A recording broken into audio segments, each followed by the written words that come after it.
আমি চলেছি মায়ের চোখে জেনে। মা বলো আজ কি রান্না হয়েছে। সাদা সরু চালের ভাত করেছি।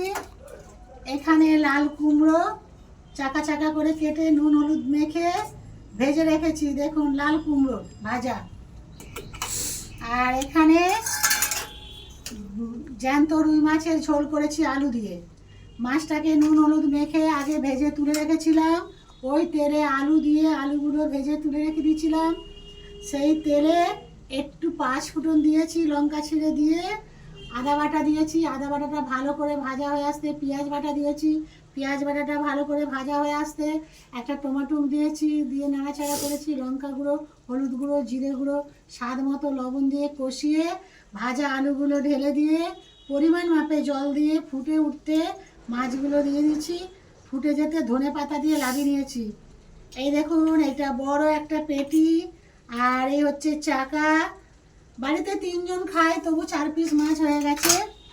আর এখানে হচ্ছে লাউ শাক দিয়ে বাঁধাকপি।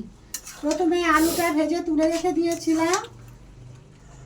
ওই তেলের মধ্যে জিরে, গোটা লঙ্কা, তেজপাতা ফোড়ন দিয়ে আদা বাটা দিয়েছি। আদা বাটাটা নাড়াচাড়া করে লঙ্কা গুঁড়ো, হলুদ গুঁড়ো, একটা টমেটো দিয়েছি। ভালো করে নাড়াচাড়া করে বাঁধাকপিগুলো দিয়েছি। বাঁধাকপিগুলো দিয়ে নাড়াচাড়া করে কমে আসতে লবণ দিয়েছি। লবণ দিয়ে নাড়াচাড়া করে একদম কমে আসতে লাউ ডাঁটা দিয়েছি।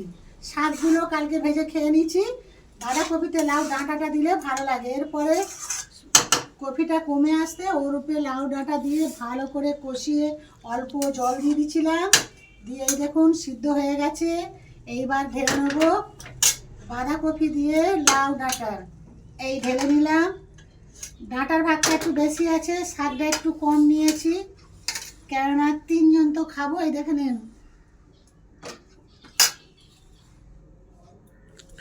আমার এই ভিডিওটা ভালো লাগলে, মায়ের ছোঁয়া ভিডিও রান্না ভালো লাগলে লাইক, কমেন্ট, শেয়ার আর সাবস্ক্রাইব করে যাবেন বন্ধুরা।